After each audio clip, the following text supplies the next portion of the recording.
વધતા ભાવની તેજ રફતાર હવે ધીમી પડી રહી છે. એપ્રિલ 2025માં સોનાના ભાવ રેકોર્ડની ઊંચાઈએ સ્પર્શ્યા પછી સોનાના ભાવમાં ઘટાડો જોવા મળી રહ્યો છે. હાલમાં સોનાનો ભાવ ટ્રેન્ડ થઈ રહ્યો છે, જે ઓલ ટાઈમ હાઈ થી લગભગ $250 અથવા તો 7% ઓછો છે. છેલ્લા 9 મહિનામાં સોનામાં લગભગ 50%નો વધારો જોવા મળ્યો છે. પરંતુ હવે રોકાણકારો સવાલ ઉઠાવી રહ્યા છે કે શું આ તેજી હવે બંધ થઈ શકે છે?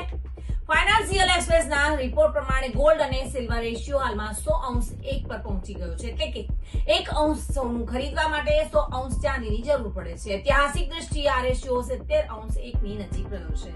એટલે તેનો અર્થ એ થયો છે કાં તો સોનું સસ્તું થશે અથવા તો ચાંદી મોંઘી થશે.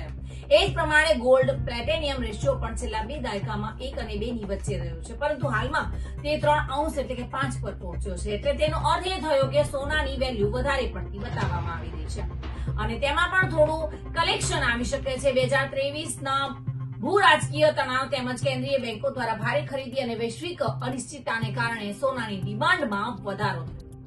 પરંતુ 2025માં ડોનાલ્ડ ટ્રમ્પ દ્વારા જાહેર કરાયેલા ટેરિફને કારણે ફેબ્રુઆરી 2025 પછી સોનામાં વધુ તેજી આવી અને હવે ટ્રમ્પનું વલણ નરમ પડ્યું હોવાથી એવું લાગી રહ્યું છે કે અમેરિકા અને ચીન વચ્ચે વેપાર વાટાઘાટોની પણ સંભાવના છે, જેથી રોકાણકારોએ સોનામાંથી પૈસા પાછા ખેંચીને ઇક્વિટી અને ઇન્ડસ્ટ્રીયલ કોમોડિટીઝ તરફ વળ્યા છે.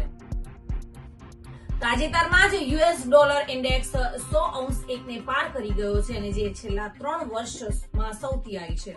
સામાન્ય રીતે જ્યારે ડોલર મજબૂત થાય છે ત્યારે તેની સોનાના ભાવ પર નકારાત્મક અસર પડે છે અને એ જ કારણે સોનામાં તાજેતરમાં ઘટાડો જોવા મળી રહ્યો છે.